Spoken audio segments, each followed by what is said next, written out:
family, we right back at it. We right back at it, family. We right back at it. It's the curious case of the DNC and Planned Parenthood Part 6. His ghetto point of view at gmail.com is the email. His ghetto point of view is also the cash app.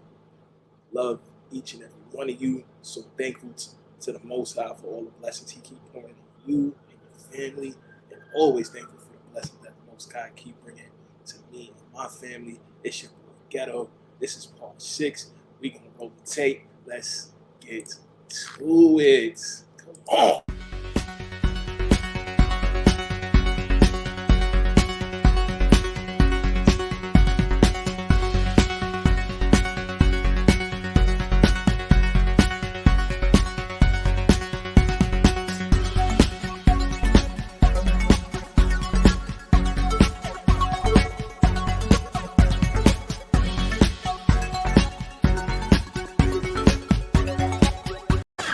Where did that come from? A license plate says it's from the federal government. Attention urban poor. The Federal Health Department, in conjunction with the Center for Minority Control, is here today with complimentary flu shots. Complimentary means free. Free needles? God is good. Hey, whoa. What the hell, Hop, are you people doing? Have you forgotten all your conspiracy learnings? Listen, the government uses projects to test all kinds of poisons. Syphilis, crack, the McChitlins. Oh, those chitlins made me mix sick. Now you see what I'm talking about. Hold on, everybody. This is a government of the people, by the people, and for the people. And we, the people. I'm sure there's nothing to fear. Thank you, Mrs. Stubbs. How do you know my name? Because we're your friend. Now come on over here and drop your pants.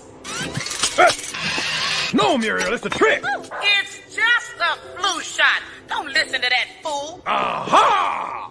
Flu, F-L-U. Foo, F-U-L. Coincidence? I don't think so. My name is Monica Let's tell Leal nigga Klein, and I'm the founder of It Takes a Family. I educate and equip parents with the knowledge and skills necessary to strengthen family trust and confidence. My goal is to help parents reclaim parenthood. But this wasn't always my story. I'm a former comprehensive sex educator and Title X training manager of over 10 years. I was trained by both the gay community and Planned Parenthood. I not only taught comprehensive sex education, but I also lived it. I started this career in 1996. Planned Parenthood was integral in teaching me how to reach school-age children. I received a private training from the Director of Sex Education in Austin, Texas. She began my training by making the case for comprehensive sex education. She described girls as young as 10 coming into Planned Parenthood with objects in their bodies, sexually transmitted diseases, and yes, even having abortions. And I was horrified by the stories, and my first reaction was, teach me how to teach these girls not to have sex.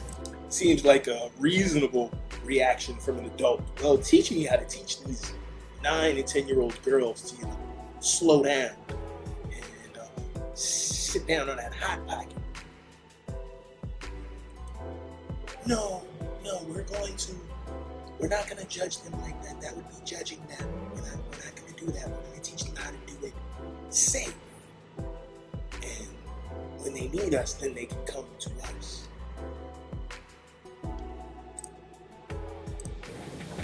She reached over and patted me on the knee and she said, no, dear, we're not going to teach them not to have sex. We're going to teach them how to do it safer. You see, we meet them where they're at and we teach them how to do it safer. Telling them not to have sex is judging because you're judging their choices. My heart sank, but I was convinced. I knew, this was the expert, right? This is the person, this is Planned Parenthood receiving Title X funding. They're receiving all sorts of funding, so I thought I could trust her. So here's the first activity that she taught me, which is meant to break down the natural inhibitions of our children. The kids are asked to name their reproductive parts from medically accurate terms to slang terminology. At first, the kids are shy. But when they notice that the authority in the room is encouraging them, they become a bit more comfortable and begin to share out loud. So here's the first activity that she taught me, which is meant to break down the natural inhibitions of our children. The kids are asked to name their reproductive parts from medically accurate terms to slang terminology. At first, the kids are shy. But when they notice that the authority in the room is encouraging them, they become a bit more comfortable and begin to share out loud. By the end of the activity, even the most shy student is participating and giggling. Sometimes the educator may even ask the kids to use a marker to write the words themselves on the board. And what's left on the board is a collage of crass and dehumanizing words that objectify the human person and sexual activity. Now that they're comfortable with these sexual terms, the next lesson is to talk about their different types of sex. So we get them nice and loose, and then we start digging in with all the agenda. Bender agenda. Oh, this is nasty work. Let's keep going. We covered oral sex, vaginal sex, and anal sex and all its associated bodily fluids. It means we talked about sex toys, tattoos, piercings, multiple partners, condom negotiation, dental dams, saran wrap, role plays to practice the negotiation skills, and informing partners about sexually transmitted infections. So whether those children were actually sexually active or not, it was the comprehensive sex educator's job to introduce them to every possible form of sex, which objectifies and dehumanizes the person and normalizes sex at a young age. So what just happened here? Let me break it down for you. Please do. Planned Parenthood attempts to convince the culture that the sexual risk avoidance message brings judgment to people. Planned Parenthood does not believe in moral absolutes, but rather relativism. They believe that moral absolutes are judgmental, and they use that lie to silence parents and the culture. They've reduced our children and humanity down to very animalistic level. They're basically saying that kids are sexual from birth and are driven by their sexual desires, especially at puberty. It's almost similar to Freudian. No, that would kind of sound like they're trying to be Freudian with children, almost. I mean, I could. That sounds like, to me, they're doing Freudian psychology and the quote-unquote evolution, sexual development of children ideology with these children and with Planned Parenthood. Ghetto, what the hell are you talking about?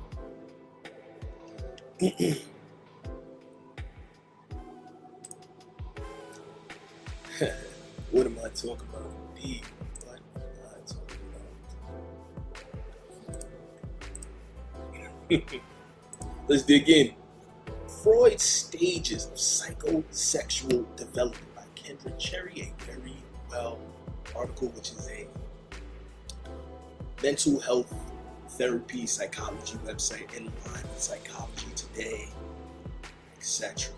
So Freud's Stages of Psychosexual Development article it was updated November 18, 2016, because it probably got somebody mad and some stuff like that. What is psychosexual development? The theory of psychosexual development was proposed by the famous psychoanalyst Sigmund Freud and described how personality developed over the course of childhood. While the theory is well known in psychology, it is also one of the most controversial. So how exactly does psychosexual theory work? Freud believed that personality developed through a series of childhood stages in which the pleasure-seeking energies, yeah, you heard that, they are worried about children's pleasure-seeking energies. Let's go.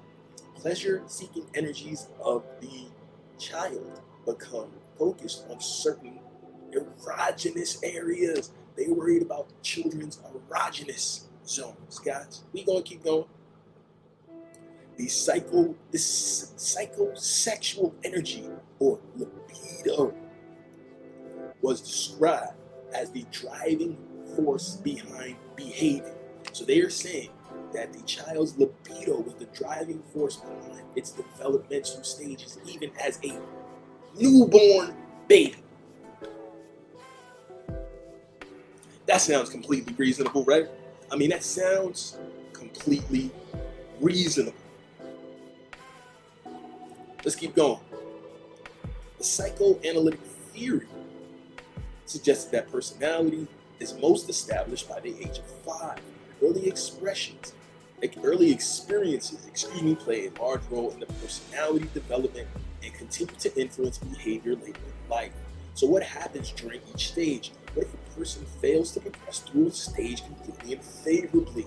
If these psychosexual stages are completed successfully, a healthy personality is the result. If certain issues are not resolved at the appropriate stage, fixations can occur. A fixation is a persistent focus on an earlier psychosexual stage. Until this conflict is resolved, the individual will remain, quote-unquote, stuck in this stage. For example, a person who is fixated at the oral stage may be over-dependent on others and may seek oral stimulation through smoking, drinking, or eating. Now it's like, well, that doesn't sound too bad. All that sounds reasonable until you learn more about Freud's research. We're going to keep going. The oral stage, age range, birth to 1 year. This is the oral stage of a baby, of a child's life. This is an erogenous zone. All right, let's keep going. During the oral stage, the infant's primary source of interaction occurs through the mouth. So the roofing and sucking reflex is especially important. The mouth is vital for eating, and the infant derives pleasure from oral stimulation through gratifying activities such as tasting and sucking. Because the infant is entirely dependent upon caretakers who are responsible for feeding the child, the infant develops a sense of trust and comfort through the oral stimulation. That's natural for a child to trust the food its mother provides. Okay? The primary conflict at this stage is the weaning process. The child must become less dependent upon caretakers. If fixation occurs at this stage, Freud believed individuals would have issues with dependency or aggression. Oral fixation can result in problems with drinking, eating, smoking, or nail biting. The anal stage. Erogenous zone, the bowel and bladder control. During the anal state, Freud believed that the primary focus of the libido was on the controlling the bladder and the bowel movements. A major conflict at this stage is toilet training. The child has to learn to control his or her bodily needs. Developing this control leads to a sense of accomplishment and independence, according to Freud. Success at this stage is dependent upon the way in which parents approach toilet training. Parents who utilize praise and rewards for using the toilet at the appropriate time encourage positive outcomes to help children feel capable and productive. Okay? Again, not knocking that. Freud believed that positive experiences during this stage served as the basis for people to become competent, productive, creative adults. However, not all parents provide the support and encouragement that children need. Some parents instead punish, ridicule, or shame a child for accidents. According to Freud, inappropriate parental responses can result in negative outcomes. If parents take an approach that is too lenient, Freud suggested that an anal expulsive personality could develop, in which the individual has a messy, wasteful, or destructive personality. So if they're too hard, that can cause an issue. But if they're too lenient, they just bag them. If parents are too strict or begin toilet training too early, Freud believed that an anal intensive personality develops, in which the person is stringent, orderly, rigid, and obsessive. Phallic stage 3 to 6. Genitalia is the erogenous zone. Parental discretion is advised. During the phallic stage, the primary focus of libido is on the genitals. At this stage, children also begin to discover the differences between males and females. Freud also believed that boys begin to view their fathers as a rival for their mother's affection, the Oedipus complex. Women also have the same thing, the Electra complex, which they do go on explain later here. The Oedipus complex describes these feelings of wanting to possess the mother and the desire to replace the father. However, the child also fears that he will be punished by the father for these feelings, a fear Freud termed castration anxiety. Interesting choice of words for it. The term Electra complex has been used to describe a similar set of feelings experienced by young girls. Freud, however, believed that girls instead experience penis envy. So Freud didn't believe in the Electra complex, he believed that girls experience penis envy. Eventually, the child begins to identify with the same-sex parent as a means of vicariously possessing the other parent. For girls, however, Freud believed that penis envy was never fully resolved and that all women remain somewhat fixated on this stage. Psychoanalysts such as Karen Horney disputed this theory, calling it both inaccurate and demeaning to women. Instead, Horney proposed that men experience feelings of inferiority because they cannot give birth to children, a concept she referred to as womb envy. So as you see, this keeps going to stage 6, puberty to death, maturing sexual interest, evaluating Freud's psychosexual theory. Freud's theory is still considered controversial today, but imagine how audacious it seemed during the 1800s and early 1900s. There have been a number of observations and criticisms of Freud's psychosexual theory on a number of grounds, including scientific and feminist critiques. The theory focused almost entirely on male development, with little mention of female psychosexual development. Could that be because some of these people had a desire for His theories are difficult to test scientifically. Concepts such as libido are impossible to measure and therefore cannot be tested. The research that has been conducted tends to discredit Freud's theory. Future predictions are too vague. How can we know that a current behavior is caused specifically by a childhood experience? Good question. The length of time between the cause and effect is too long to assume that there is a relationship between the two variables. Freud's theory is based upon case study and not empirical research, meaning it's anecdotal. Freud based his theory on the recollections of his adult patients, not on actual observations and study of children. So he didn't do what Dr. Money did. Thank God. Students already on the edge. Let's jump back in. They believe that they can't help themselves and they shouldn't have to. And they call this their sexual rights. And that's the next point. Sexual rights. When we talk about someone having rights taken from them, we envision an oppressor. So who is the oppressor? Who in all the world would not want children having sex? The parent. Planned Parenthood views protective, conservative, faith-filled, moral absolute believing parents as pesky and a barrier to service. In my 10 years working with Planned Parenthood, at every training, at every workshop, and at every conference, I always heard, this is their quote, parents are a barrier to service.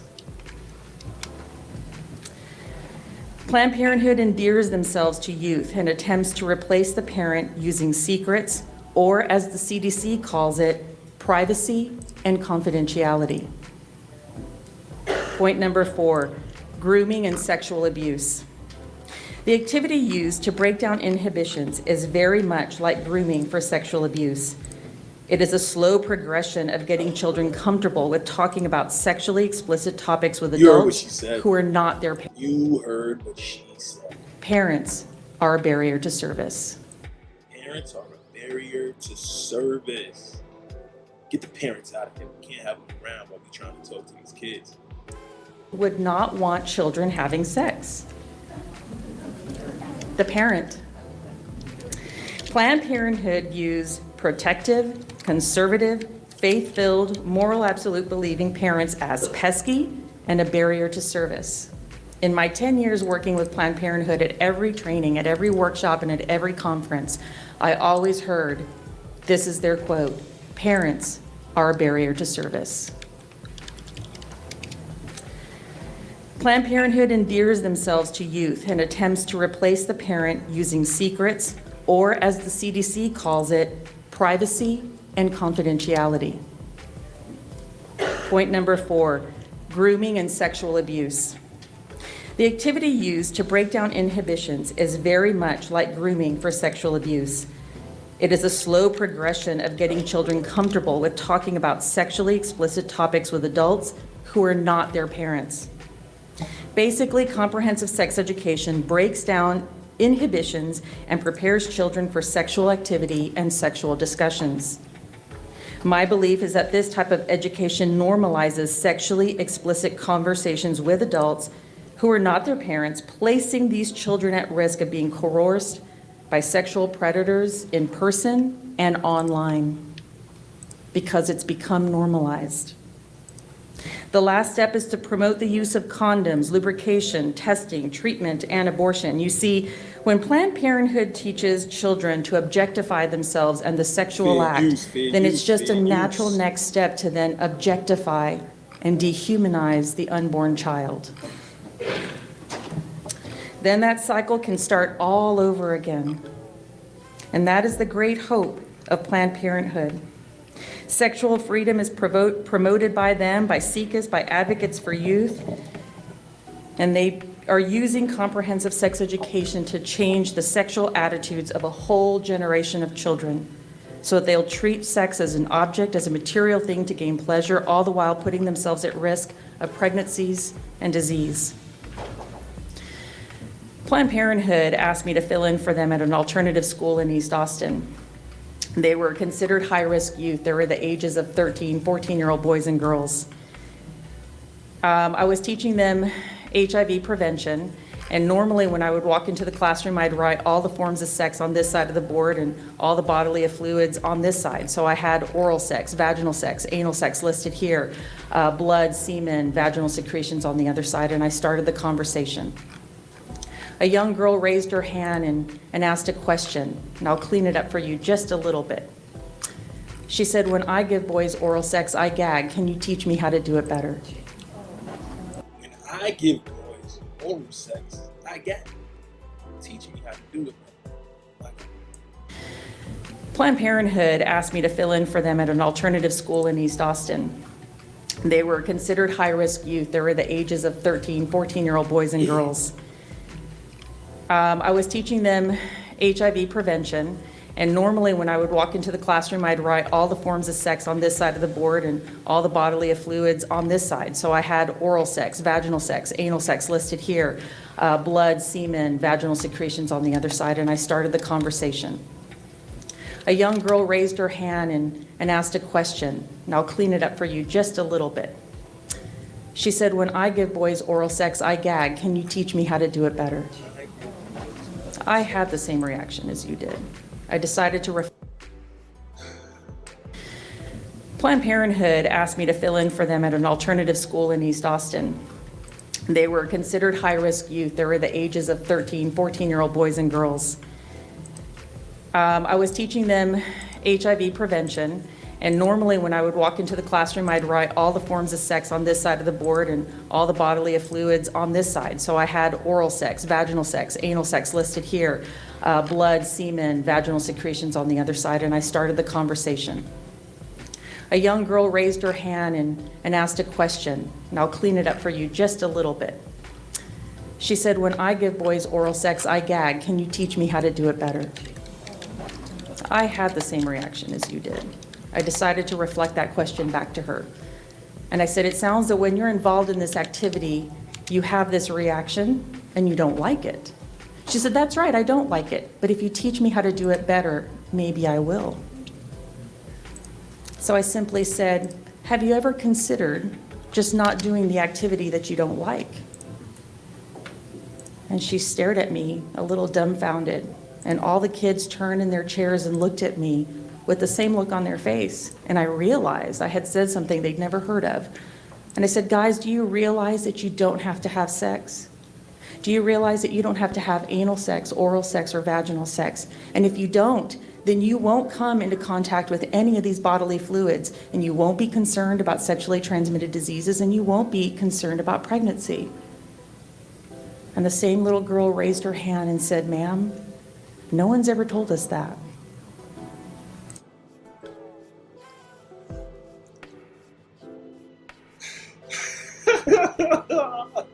No one ever told them that they did not have to do these things. No one ever told them that they Again, we only get one side of the story. Fair use, man. Fair use. Run it back, man. This is crazy. That cycle can start all over again. And that is the great hope of Planned Parenthood. Sexual freedom is promoted by them, by SIECUS, by Advocates for Youth, and they are using comprehensive sex education to change the sexual attitudes of a whole generation of children so that they'll treat sex as an object, as a material thing to gain pleasure, all the while putting themselves at risk of pregnancies and disease. And the staff. This work includes that is necessary to address their health needs and concerns. So again, I say thank you to the governor, the congresswoman, the mayor, and the doctor, and all those who work here, and the staff. This work includes having people here who go out and talk to young people, our young people in high schools. And sadly, in so many places around our country, sex ed is a thing of the past, which leaves our young people to learn about their bodies and reproductive systems on social media, often with a profound amount of misinformation which leaves them confused about what is happening to their own bodies. The work that happens here is about providing assistance to women who do not live in the state of Minnesota, because sadly, this state exists in a neighborhood where laws have been passed to deny people reproductive health care, and so women have to travel here. You know, the majority of women who receive an abortion are mothers. God help her that she's got affordable child care. If she is working, God help her, she's got paid family leave. So she can figure out how is she going to get to the place that will provide her the care she needs. Well, the work that happens in a clinic like this includes answering those questions for someone who might be in great distress, letting her know what is available to her in terms of transportation, in terms of housing or hotel, what is available to her in terms of assistance for her child care needs. So I'll close with this. In this environment, these attacks against an individual's right to make decisions about their own body are outrageous and in many instances just plain old immoral. How dare these elected leaders believe they are in a better position to tell women what they need, to tell women what is in their best interest. We have to be a nation that trusts women. And with that, I will introduce this extraordinary healthcare provider. And important a moment is that from your perspective in terms of clarifying the choices in this election? Well, I think everything that's happening here is clarifying the choices that women have in this election. I think Mitt Romney's done that himself, and I think he's taken positions that are so extreme, so out of the mainstream. I think Todd Akin is just one example, but when you have a candidate running for president who said he's going to get rid of Planned Parenthood and overturn Roe versus Wade, it's hard to get much more extreme than that. Tell us, when you're talking to women voters, though, in some of these focus groups, where they put these issues in terms of their priorities. I mean, we're hearing a lot about the fact that they're just worried right now about putting gas in the car, about getting groceries done. Is this something that is really breaking through with voters in the way that it is in the political arena? We're finding it absolutely is, and particularly with independent women and women who haven't been able to pay much attention to politics. They know very little about Mitt Romney. They say that. And, you know, the thing I think is important to remember is that the issues of access to health care, affordable health care at Planned Parenthood, that is an economic issue for women. You know, these are, I mean, whether it's getting access to your basic women's health care, getting health insurance coverage for preventive care, these are things, frankly, that Mitt Romney has said he's going to get rid of day one. And those, for women, those are bread and butter pocketbook issues. Now, you're the first person, though, to really make this connection between the economic and the issue itself. So are you frustrated that Democrats haven't done a better job of this, or that the White House hasn't made that connection as strongly as you would like? No, I think it's actually, I've heard a lot of people talk about it. I mean, I'm frustrated with people who sort of somehow lump birth control and women's health care as a social issue. Right. Well, it's only a social issue if you've never had to get birth control. For women, these are basic issues. And I think that, again, we've seen and seeing in states all across the country, Iowa for one, where when we told women in Des Moines, Iowa, what Mitt Romney was pledging to do about women's health care, they simply won't vote for him. I just want to ask you, because Ann Romney had that big moment last week. I love women. I love women. What do women hear when they heard that, do you think? Well, I don't know what they heard, but I think women are going to look beyond the platitudes, you know. So it's not, don't look what I say, look what I do. And I think when you look at Barack Obama's record with women's health care, he's done more to expand women's access to health care than any president, certainly in my lifetime. And it's more to expand access to this health care than anybody else. Don't you forget it, guys. Don't you forget it.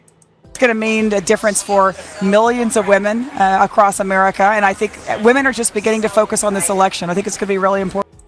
10. Use fresh fetal tissue. Fair use, fair use. This is a Senate hearing. We will move to questions, and on bioethics and our fetal side, tissue. I'm going to reserve my time, and Joe Pitts, Chairman Pitts, will be recognized for 5 minutes. Thank you, Madam Chair. Thanks again to the witnesses for coming today. Let me just say something for the record that wasn't covered in the last panel. The issue of undercover journalism was raised, but I just want to put this quote on the record. The indictment was alarming enough for 2 pro-abortion scholars at Cornell to write an opinion piece defending undercover journalism. Professors Sherry Cobb and Michael Dorf said, quote, "We are pro-choice and we support the important work of Planned Parenthood, but we find the prosecution of these citizen journalists, however self-styled, deeply disturbing. Undercover exposés play a vital role in informing the American public of important facts that would otherwise remain hidden." End quote. We're all familiar with the phase 2 clinical investigation. So as you guys have been seeing, there was a undercover investigation in Planned Parenthood, and disturbing. people who did the investigation were sued and arrested, even though everything they uncovered was factual. We will move to questions, and on our side, I'm going to reserve. So it got so bad that pro-choice professors wrote letters saying, yo, y'all can't, we need undercover journalists. We need them to go out there and dig up these stories and bring these truths to the public. Even being pro-choice doesn't mean I am for the selling of fetal tissue or any of these other things. Duh. It's a crazy concept. I don't understand. Reserve my time, and Joe Pitts, Chairman Pitts, will be recognized for 5 minutes. Thank you, Madam Chair. Thanks again to the witnesses for coming today. Let me just say something for the record that wasn't covered in the last panel. The issue of undercover journalism was raised, but I just want to put this quote on the record. The indictment was alarming enough for 2 pro-abortion scholars at Cornell to write an opinion piece defending undercover journalism, Professors Sherry Cobb and Michael Dorff said, quote, "We are pro-choice and we support the important work of Planned Parenthood, but we find the prosecution of these citizen journalists, however self-styled, deeply disturbing. Undercover exposés play a vital role in informing the American public of important facts that would otherwise remain hidden," end quote. We're all familiar with local TV station I-teams and undercover exposés using hidden cameras, sometimes false narratives. Mike Wallace was famous. Journalists have gone undercover to expose shoddy conditions at the VA hospitals. Nick Kristof of New York Times posed as a customer to reveal the darkness of sex trafficking in Cambodia, and you could go on and on. So for the record, I'll put that. Now, let me go to this question. The gentleman mentioned Harvard. I think using whether fresh fetal tissue is vital to cures is an open question. Presently, Harvard has 8,000 medical research projects underway. Only 10 use fresh fetal tissues. 10 out of 8,000. Now, some defend the practice of fetal tissue collection from aborted babies because the fetal tissue supposedly contributes to life-saving research today. First, can you tell us what deadly disease have been cured or can now be treated thanks to modern-day collection of human fetal body parts? That's an excellent question. What scientific advancements have we gotten from all these body parts being collected?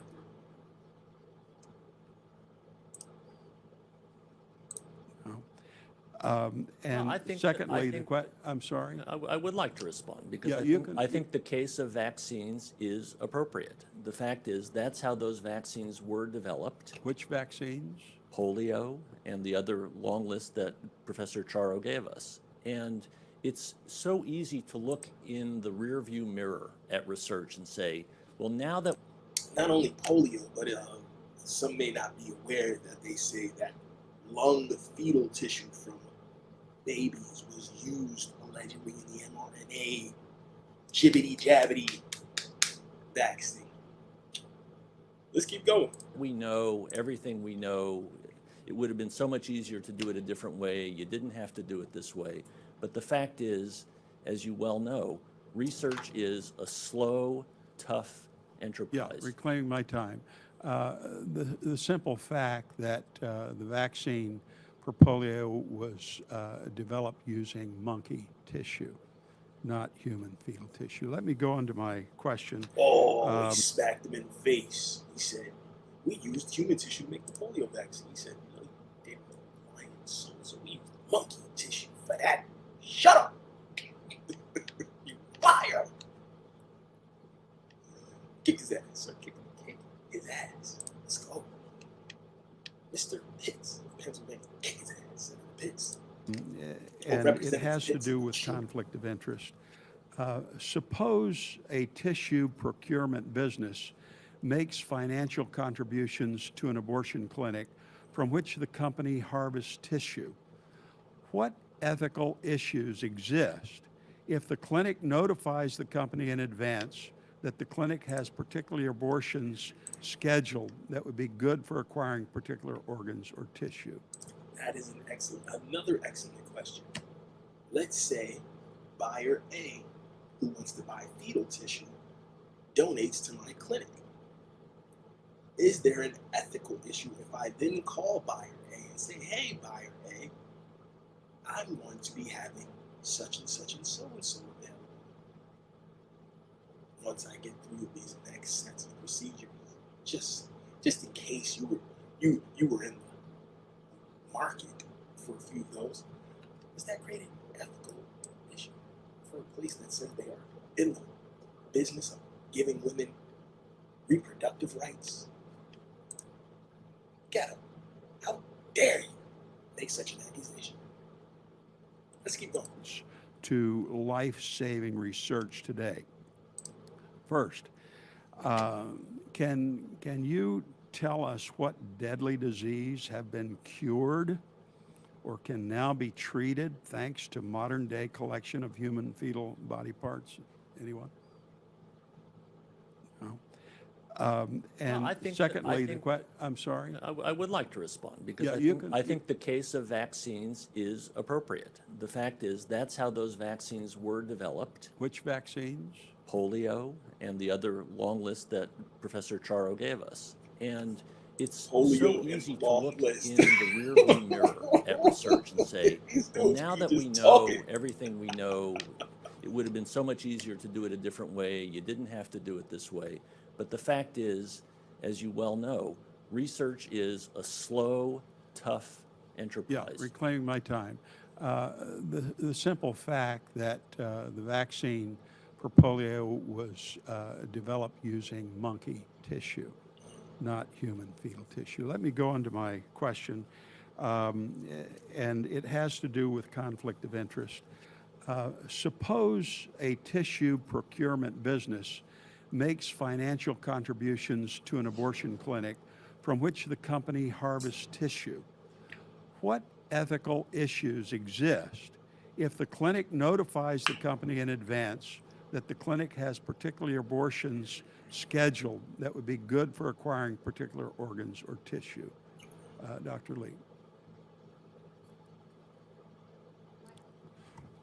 Can you help me? It was the, who's making the contribution to whom again? The procurement business Is making the contribution to the abortion clinic? Yes. Okay. Yes, the buyer is donating to the seller. And then the seller hit the buyer up like, yo, I got that on the block for you. What's up? Is there a contradiction there? Is there a conflict? Is there a moral dilemma in that? Is there an ethical dilemma? Is there a business ethics dilemma in this illegal sale? Well, I think there's a conflict of interest in that there's not the separation. I think that there's in all of these. So you're saying they be motivated to get these niggas the body parts, huh? None. They don't make any profits at Planned Parenthood, sir. How dare you? Organ transplant cases, we want to have a different set of team making the decisions about how to proceed, how to treat a patient, and then a different set of team from that on talking to the family about whether to make a donation. And if it's, it seems to me it's the same team here that's working on aborting this baby, that is also trying to get the consent from the woman, which I think is questionable whether it has authority there, but getting consent for that woman to use the fetal body parts. So I think there's a conflict of interest there. Yes. Doctor. So the same team of people who operate on the woman then turn around and ask her to donate. Mind Yes, there's definitely a conflict of interest, and I'd like to also add, with regard to the procurement of tissue, I oversee a tissue bank for brain tumor tissue and spinal cord tumor tissue. And our procedure is such that we have to have someone constantly on call with a pager, and they have to be there in the OR, ready to go 30 minutes from tissue removal. And if you don't get that tissue within 30 minutes of removal, it's no longer useful for research, especially the more advanced research like genomics and proteomics. So it's very difficult to see how there can be a separation between the research and the requirements of the scientific community and the act of procuring that tissue. My time's expired. Gentleman's time has expired. Ms. Schakowsky, you're recognized. There can't be, you heard what she said, there can't be a separation. We need to secure that tissue within 30 minutes so there can't be any separation between us targeting exactly what we want and being in the operating room or near the operating room, because we gotta get that tissue, baby. That's money, baby. That's money dropping on the floor. What you doing? Messing up the product. Messing with the blow line. Doma, tiki doma. Oh my. Oh my. Gang. We're gonna take a quick break. We'll be right back. My. It's sure looking good tonight. Come on, baby, come on. I see trees of green, red roses too. I see them bloom for me and you. And I think to myself, what a wonderful world.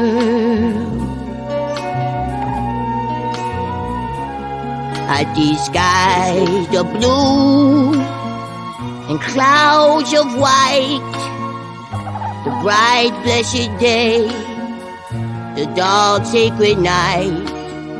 And I think to myself, what a wonderful world. Copyright disclaimer under Section 107 of the Copyright Act 1976. Allowance is made for fair use for purposes such as criticism, comment, news reporting, scholarship, and research. Fair use is a use permitted by copyright statute that might otherwise be infringing. Nonprofit, educational, or personal use tips the balance in favor of fair use. Had asked me to fill in for them at an alternative school voted by them, by SICAS, by Advocates for Youth, and they are using comprehensive sex education to change the sexual attitudes of a whole generation of children so that they'll treat sex as an object, as a material thing to gain pleasure, all the while putting themselves at risk of pregnancies and disease. Planned Parenthood asked me to fill in for them at an alternative school in East Austin. They were considered high-risk youth. They were the ages of 13, 14-year-old boys and girls.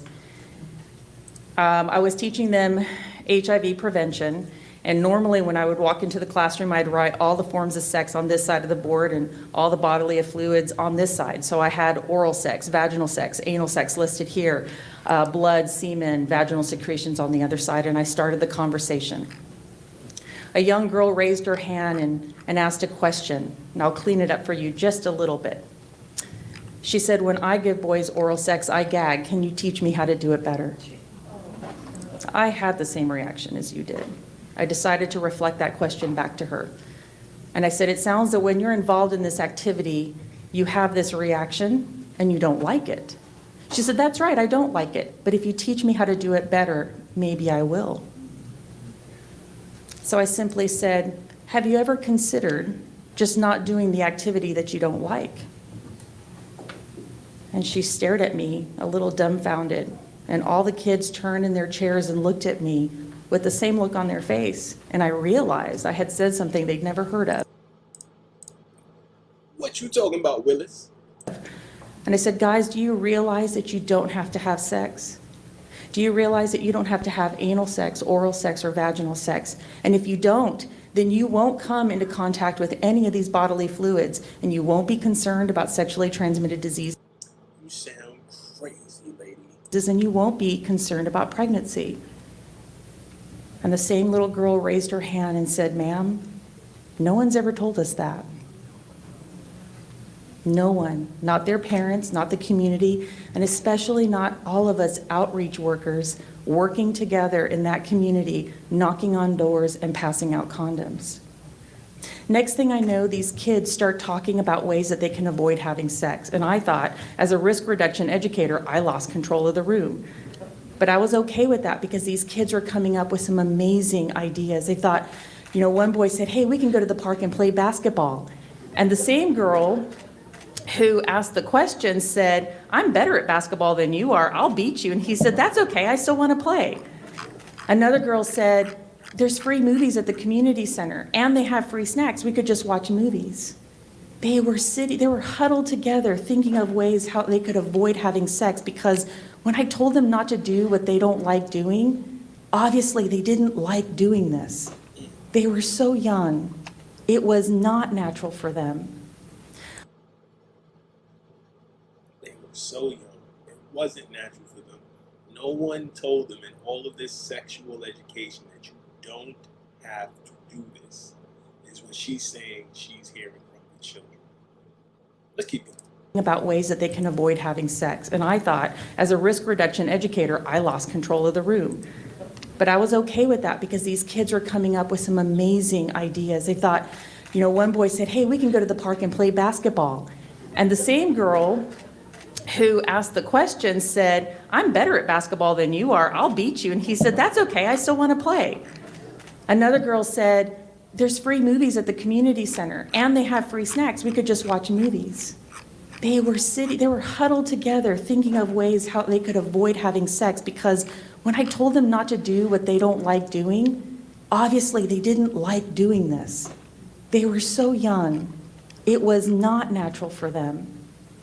A little girl pulled away from the group and came up to me and whispered, she said, I can't do what they're doing, right? I can't stop having sex. I'm already having sex and everyone expects me to do it, so now I can't say no. And I said, no, honey, you can say no. No one has the right to tell you that you have to have sex. Regardless of what you've done, you can choose today not to have sex for the rest of your life if you want to, or wait until you get married. And she smiled brightly and ran back to the group and joined them.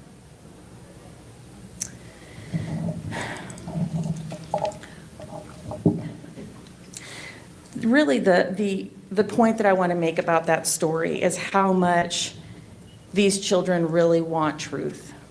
And we talk about that with millennials as well, that children are really craving truth. The social change movement assumes and wants to convince parents and children that they are sexual from birth and therefore have the right to seek sexual pleasure. That is why Again, more of this Freud stuff. This sexual development of children. Very interesting. Let's keep going. Is that accurate though? Is that accurate? Is that, number one, is that an accurate scientific notion that they are just sexually developing from 0 months? And has Freud always felt that way?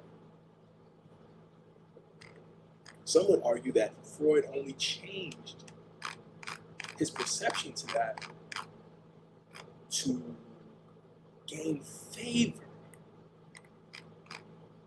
from the scientific community. Many who would argue have a lot of deviance in the scientific community, and those deviants are trying to cover up their own particular lust and desires. Ghetto, what the hell are you talking about? You sound crazy, Ghetto. Ghetto, what are you always saying? Wild stuff. Make sure you support the movement. $ is Ghetto Point of View. The New York Times article, Freud's secret documents reveal years of strife. Freud secret documents reveal years of strife. New York Times article. Let's dig in.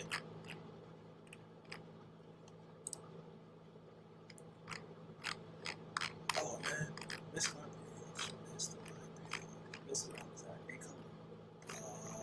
start right here. Here we go.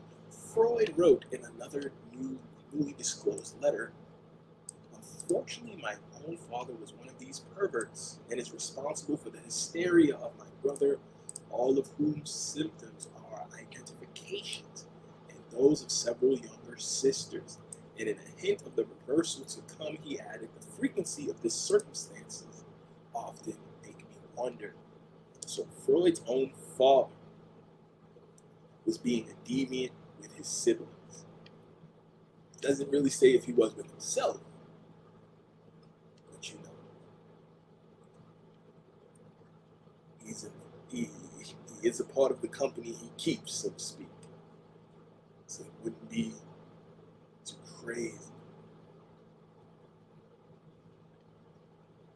So in a published and much studied letter of September 21st, 1987, Freud wrote Flies to Confide, this great secret that it's slowly been dawning on me in the last few months. I no longer believe in my erotica, that is the seduction theory. Among the reasons Freud gave was now, for those that understand, the seduction theory was one of his theories around this child development, where Freud was saying that the children are actually seducing the adults.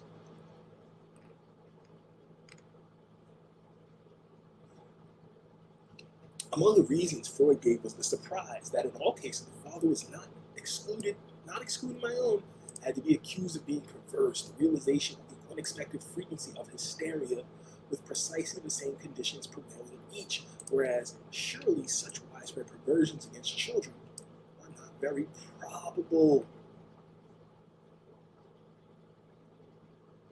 Yet Dr. Masson says Freud continued to credit his supposedly surrendered theory.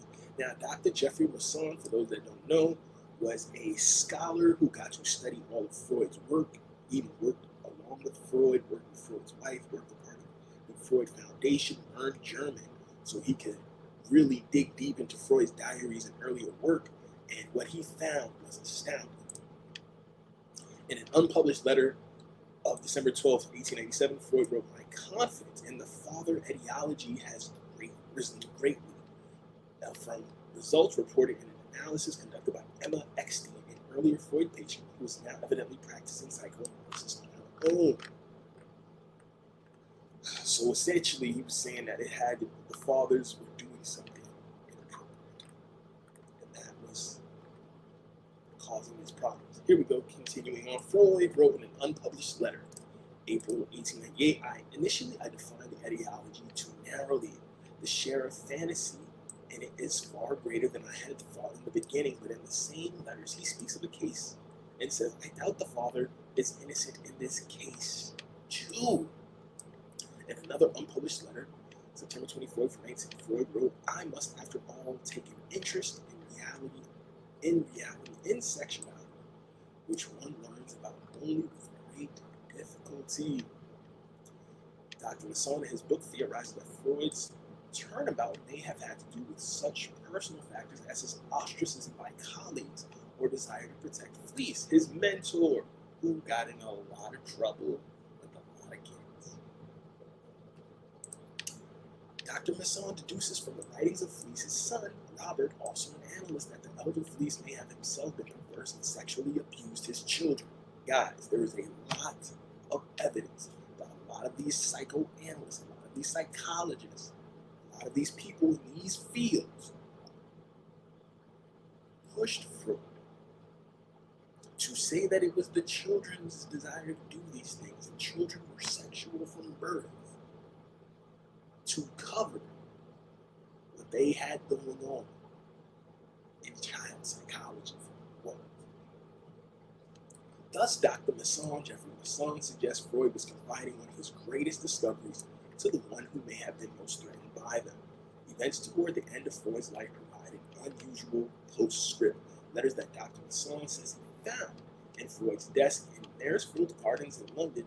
Freud's last home show how Freud and his circle sought to block Ferenczi, an experimental Budapest analyst, whom the master sometimes addressed as dear son, from delivering a paper in 1932 that harkened back to Freud's seduction theory.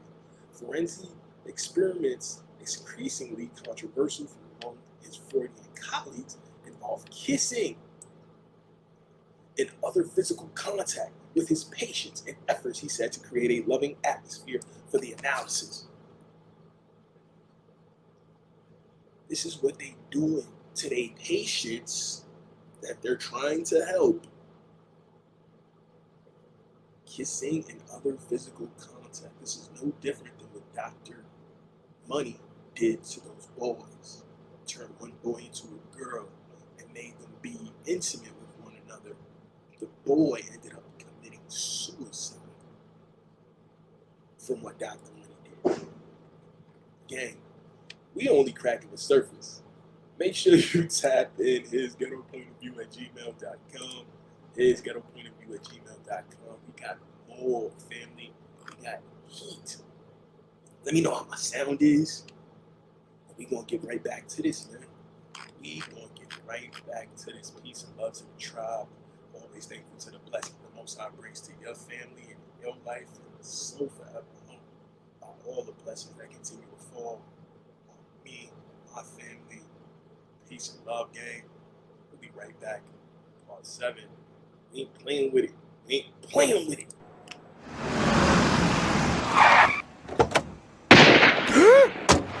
Thank you for coming. I'll see you in hell. Hey.